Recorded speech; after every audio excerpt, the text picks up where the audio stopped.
Hey, here we go again, folks. That's right. It's time to get on the corner. And on the corner today, we got the MVP, Lemont Williams. He's my MVP, and we'll explain. Now, I'm not going to explain that to you once we get into it. But hey, as you probably already know, the Houston Texans have tasted their first taste of defeat this year. Their record looks just like the Indianapolis Colts today. The Colts got shut out, and the Texans might as well should have got shut out because when they had opportunity to score touchdowns, they didn't. They went down to the Denver Broncos today. Russell Wilson somewhat redeemed himself. And you know what? 16-19, here we go. But before I get the MVP up here on the screen, we're going to hear a word from our sponsor. Hello, I'm Ken Ross with the Ken Ross Insurance Agency. There are certain things that are important in our lives, our health, our safety, and our loved ones. With over 40 years of experience, I've seen just how important insurance can be. I value the importance of being a part of my community and being there when they need me. Insurance is important everywhere, but being here in South Texas, it is absolutely essential. From flood, home, auto, and life insurance, let the Ken Ross Agency be your agency of choice.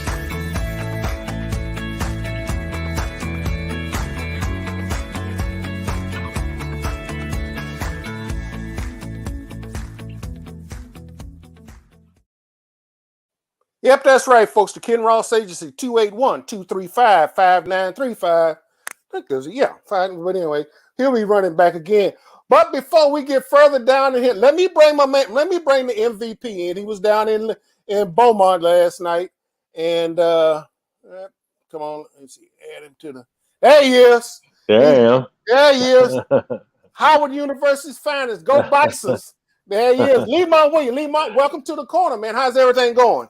All is well tonight, AD, and I appreciate it, man. I appreciate you inviting me out tonight, and I'm excited to be here, man. Congratulations on your show, man. My mentor, your good friend, Max Edison, be proud of both of us, man. We keeping the legacy going, even though Max is not here in 2022. But I'm excited to be here with you tonight. Hey, man. Well, you know what? Like I said, that's part of. As part of me is he's got his naming rights as part of this show. I'm glad I ain't got to pay. Yeah. I don't have to pay it to his estate, but anyway, Texas go down today. Yeah. Let me see, 0-1. Oh, how to do this? 1-0-1 or 1-1 0-1-1. 0-1-1. That's where they are right now. Yeah. And to me, they had this game turned in the third quarter, Lemont. And before we get there, I know you and I were Texas during the first half of the game. Yeah. And you basically just said the first half was so boring. And really it was kind of interesting because I'm going, like I say, the Texans could not get to the end of this game and have another tie. Well, they didn't, but they were playing. They kept it close to the vest. I thought defensively, Lovey, because I asked him earlier, in fact, I asked him last Monday after the, post game, what was it, because they had played 90+ snaps last week against the Colts.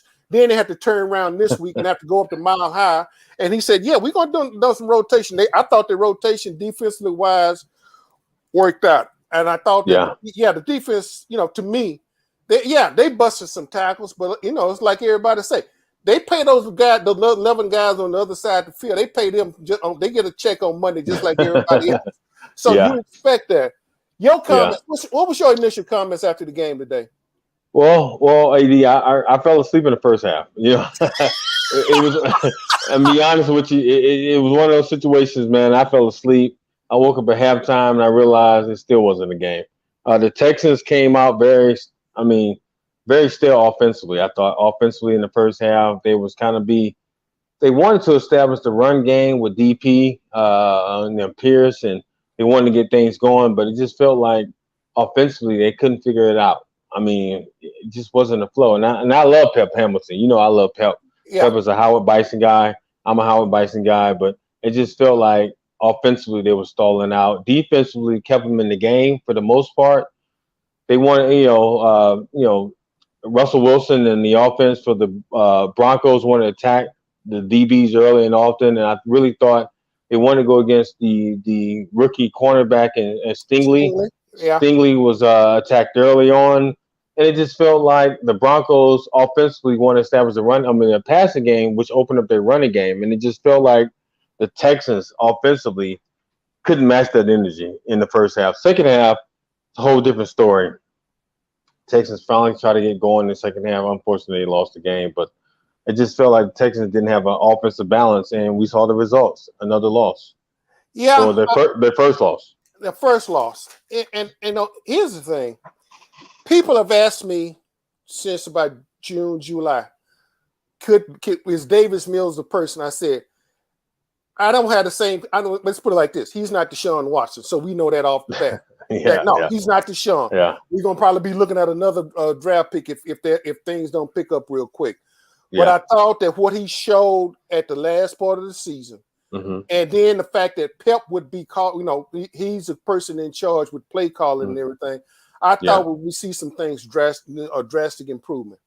I started picking up on some things last week at NRG, just watching that Mills has, he gets happy feet, and you cannot play that position with happy feet. You got to be able to stand in there, plant your feet, and you got to be able to, you got to turn that your launcher loose. You got to turn that rocket launcher loose. And to me, this game turned in the third quarter after Kirksey got that interception. Yeah. And all of a sudden they drove the field, and then he gets on 2nd and 6. Brandon Cook, the DB, was at least two yards off of him. Cook is at the goal line, and he missed him. Yeah. I'm sorry. You can't miss that throw. Yeah. No, you just can't. I mean, and the thing about I saw a lot of throws that was short hop today. This was a short hop throw. And I'm not, and the thing about it, he had ample time to sit there and plant his feet. It's like he's not throwing the ball. He's like he's trying to guide the ball. Yeah. I'm not a quarterback guru. I mean, hey, my quarters ended at Sam Houston State. You got a chance to go to the league and understand the veracity. I've seen enough football, and I probably forgot more football than some of these folks who ever seen in their life. But it's something about the dynamics and what I mean. Everybody's say the kid's bright. He went to Stanford and all like that. At this point, I didn't give a darn if he went to Howard Payne. I want to see some production. Yeah, and that's what I'm not seeing right now. I think the offense is stalling around. I mean, I've seen some inconsistencies and some patterns. Now, to me, where was the exploits with the tight ends today? We knew everybody know that O.J. Howard was probably going to be everybody going to line up to wait to see O.J. Howard. I think O.J. Howard got targeted maybe twice and maybe got one pass today. But what about the rest of the tight end? That is just like that. You got a loose collection of different pieces out there, Lemon, and they're not coming together. They, for some reason, offensively, they are not coming together. Pierce at one time was almost averaging 6 yards a run. Then all of a sudden we forgot about it. There was just a lot of discombobulations this afternoon up there in Denver. And I'm like you, defensively, I start to see that wear and tear on them because after so many 3 and outs, you started to see the defense started missing some tackles. And because in the third quarter and starting in the fourth quarter, man, when it's kind of tough especially when them linemen start just run blocking you instead of pass protected, and all of a sudden you got a big 220-pound back come slamming through the middle there. Your comments. My comments are similar to yours. I just felt like the Texans didn't come prepared offensively. I thought they wanted to establish a running game with DP and Pierce, and things got shut down early on. And they brought Jeff Driscoll into the game. Jeff Driscoll was more of a running quarterback than a passing quarterback. I felt like the Texans didn't have a really good game plan for adversity. I really thought on the road, that they was going to be hit with all kinds of defensive schemes, and it just felt like the Texans couldn't adjust to it on the fly. Russell Wilson, first time playing at Denver at home, and you can tell the emotions were high for him as well as the team, and the Texans couldn't capitalize on their defense. I thought defensively they played pretty good. I thought defensively they came out being aggressive on the road they was able to have some stops, but the Texans couldn't find anything offensively. David Mills, again, to me, I don't know. To me, it feels like it's more of his rookie season than his second season. I know he went to Stanford. He's a highly intelligent quarterback, but it didn't seem like that throughout some series as well as some drives. He just felt like he couldn't find his way. He couldn't find Cooks. At times, Cooks was balling. I mean, Brandon Cooks was doing his thing. I thought Brandon Cooks was very aggressive on the outside, and he really wanted the football. It just felt like David Mills couldn't find him when he needed to find him, and also the tight ends was non-existent. So Texans, man, it's going to be an uphill battle for them all season, and we saw that on the road against the Denver Broncos. Yeah, I mean, offensively, I mean, the Denver defense finally put the pressure on Mills probably toward the latter part of the fourth quarter. Yeah. I thought the O-line for the most part, I thought they gave adequate description of themselves. Mm-hmm. Now, I'm not the one that's going to sit there and grade them out, but I mean, the communication problems that they had last week against Indianapolis. Yeah. Now, here's the unique thing about it: they were at home with communication problems, but it seemed like they had them worked out. Yeah, they had a couple of missteps. Yeah. Offensively, legal procedures, someone jumped offside. But in that crowd, as loud as that crowd was today, I thought for the most part that the O-line acquitted themselves to a great degree. I thought that we're not going to see a bunch of 5-step drops. I mean, because of Chubb and Gregory, they weren't going to let him sit back there and have 5-step drops. That's not going to be in the cards. Mm-hmm. But the 3-step drops, I'm going like, and let me just say this: I'm liking what I'm seeing out of Kenyon Green, and last week when he got in, I think if we because a couple of times on some short drive, I saw Kenyon Green basically just pancake the D tackle.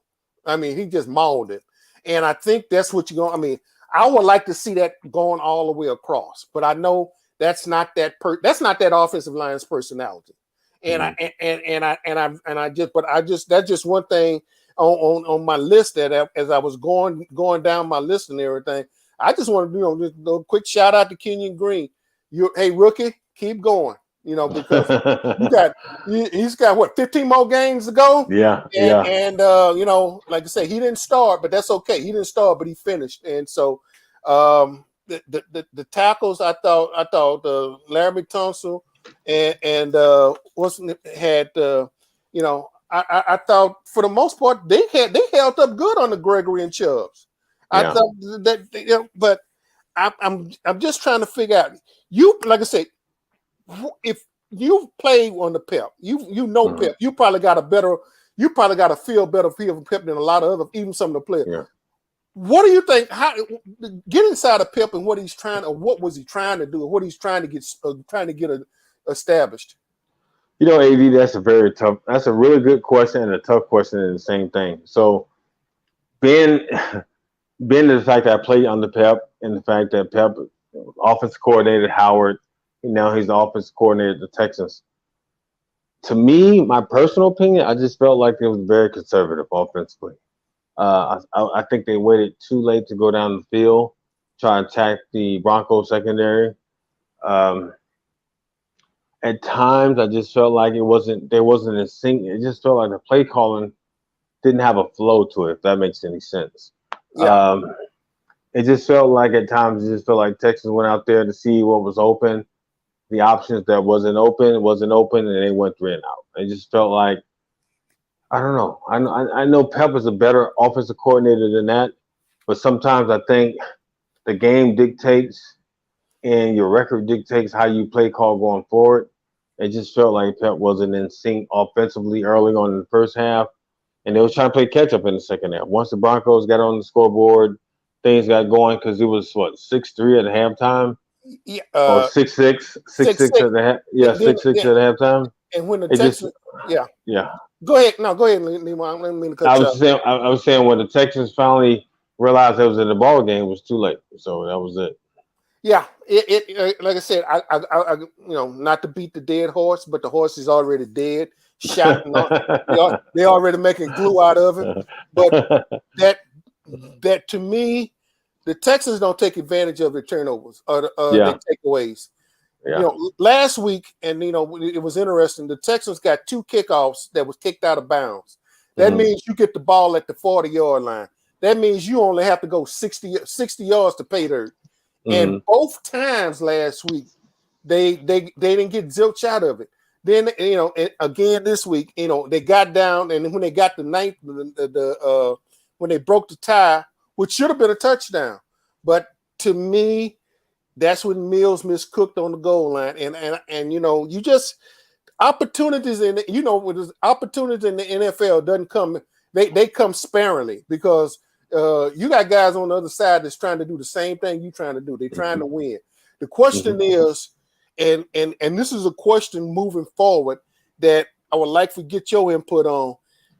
The Texans are understanding how to win, but do you have enough people there to know how to win?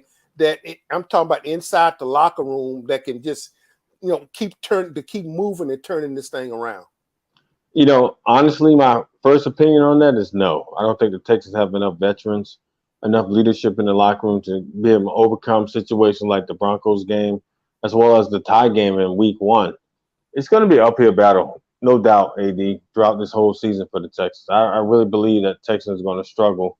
We see that in the first 2 games, and let's add on probably the next game and the next game after that, because until David Mills figure things out offensively and he has the confidence and we can see on the field like a Russell Wilson or some of the top elite quarterbacks, I don't think it's going to happen. I mean, you have Dameon Pierce, DP, the rookie running back, but outside of that, you have Brandon Cooks. And if Brandon Cooks can't get the football from David Mills, then we have a problem. So, yeah, well, they found Nico Collins today for some reason, and they did. They finally found Nico Collins today.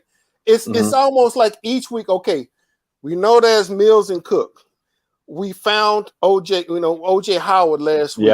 Yeah. Okay, so where was OJ Howard this week? It's like we got hit or miss. To me, there are pieces there. And the thing about it, you sort of like you line up your shells and you go like, okay, let me pick this one. I'm gonna load this one. I'm gonna shoot. I'm gonna pull the trigger on this. Didn't work. Okay, let me go over here. Rhyme, rhythm, consistency, and I know some folks are probably sitting there saying, "Hey, y'all try." That's Pep Hamilton. He's calling the plays. Yeah, that's true. But the execution of it, you got to execute. And if folks aren't execute, I don't give a darn what Pep has on that sheet. I really don't. I don't care what Pep puts on that sheet. If you can't get the basics done, if you can't get a 8-yard square or drive, or I know Mills threw a couple of nice ropes down around the middle of the field of Cooks. But you still got to be able to hit that 20-yard out. You still got to be able to hit that 8 to 12-yard out. And to me, the kid has an arm. I'm just waiting to see. I want to see the whole molecules come together. I want to see what this atom is going to look like. Right now, we got a bunch of molecules just dancing all over the place offensively, and and I'm candid with you. This defense is going. I mean, I think that you got a good defense. You got a good young defense. This defense is going to get killed. I didn't know. I got to go back and check how many snaps they had. But I tell you what, if they had 90 snaps last week, and I wouldn't be surprised. I'm going to go back and look at the play count. I bet they had I bet the defense might have had about 70 snap counts this week.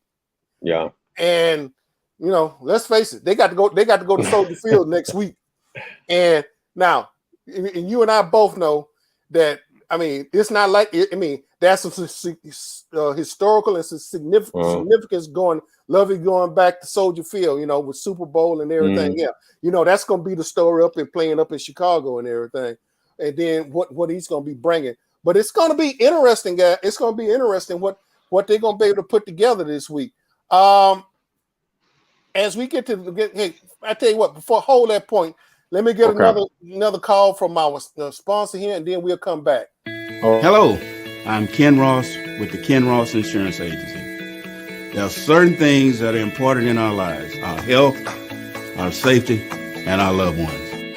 With over 40 years of experience, I've seen just how important insurance can be. I value the importance of being a part of my community and being there when they need me. Insurance is important everywhere, but being here in South Texas, it is absolutely essential. From flood, home, auto, and life insurance, let the Ken Ross Agency be your agency of choice.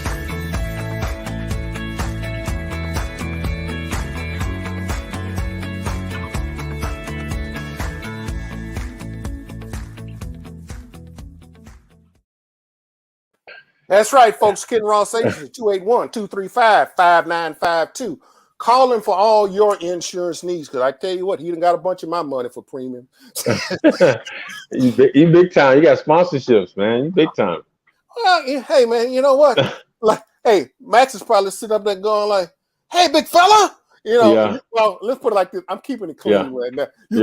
You know how I got going right now. But now, man, it's interesting, man. Like I said, I think Daryl Stingley Jr. is going to make as a starting corner, and I think you can address this. Although I know you didn't play corner, 6'4" receivers in the NFL. I don't care who you are. I think Deion Sanders would have problems with the way the rules are set up now, as far as with these big receivers. Yeah. And see, here's the thing: we saw Stingley have problems with that, with Denver's big tall receivers.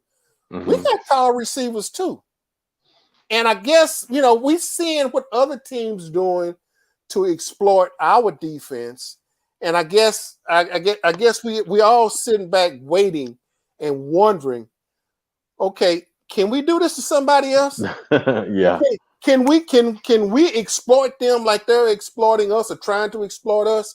And hey, man, I like I tell you, for the most part, I'm not sure, but like I say, we'll see, man. Quickly, what are your thoughts? Because by the time tomorrow gets here, and I'll be at the presser tomorrow, and then they'll be looking at the film late tonight and early in the morning.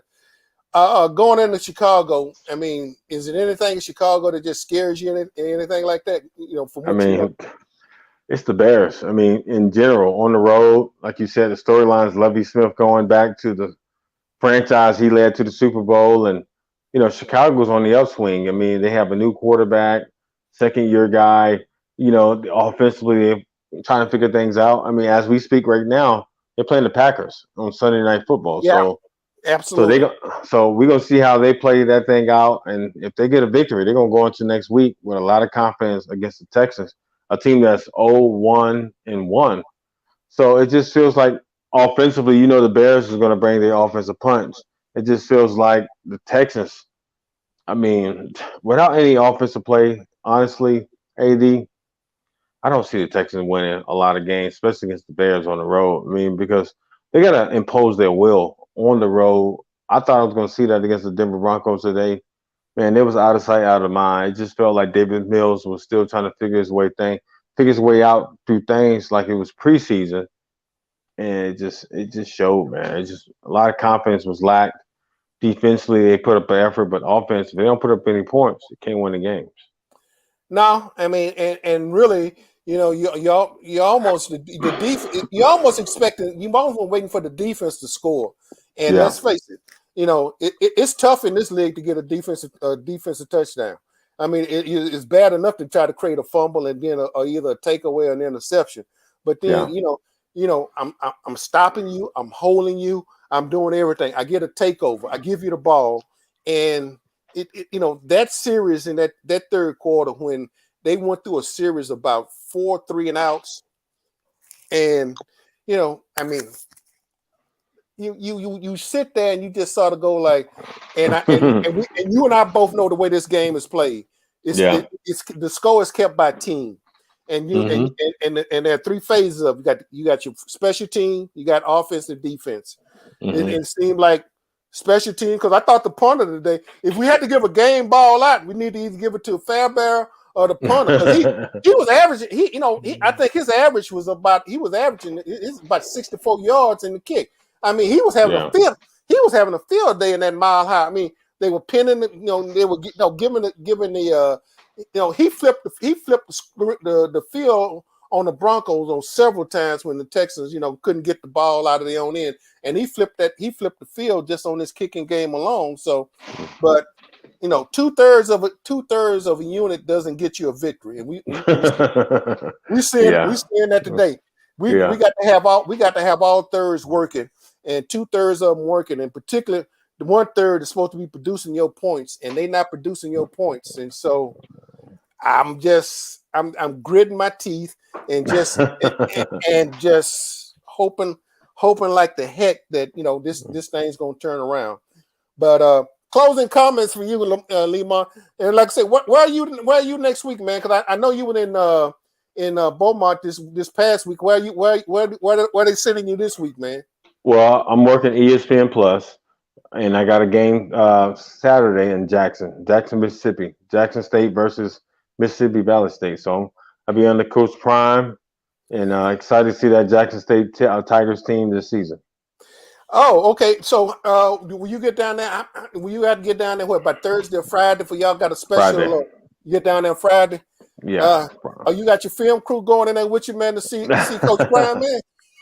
Man, I need to hire one. Everyone goes in with a film crew, winning on social media. So I might hire one on the spot.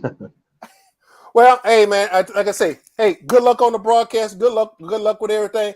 Hey, man, let me extend the appreciations, man. Thank you for coming and jumping on the corner, man. And, hey, good luck down there. We'll be talking down the road, man. So I appreciate you for coming on, okay? Thanks, AD, man. I appreciate everything. All right, you take care now. All right, buddy. All right. All right, folks, as we get ready to put a wrap on this puppy, as the Houston Texans 0-1-1. Okay. Never mind. I've started to say with some jokes out here I could start, but I'm not. The season is only 2 games. We only 2/17 of a season in. So without disappointing as it was, the opportunities were there today, because this was not one of Russell Wilson's finest games today, by no stretch of the imagination. I thought he struggled. I thought he spent a lot of time throwing in the first half, and they finally went to the ground game. But hey, that's the way it works, folks. So your Texans 0-1-1. Boy, that just sounds odd. I would like to put the number on the other side and go 1-0-1, but it's not the case. So the taste of defeat is bitter in your mouth, and it's got a lot of things still yet to shake out. And so finally, let me just say this on a health note. If you have flu season, flu shots out there getting toward the end, if you have not availed yourself of the flu shots, go ahead. Those that will. I'm not saying you got to or want to. For those who are conscious about getting the flu shot, I heard some folks, I never taken the flu shot and I never got the flu. And then as soon as I took a shot, I got the flu. Okay, that's the way it works. Okay, sorry. But the Omicron vaccine is out in some places.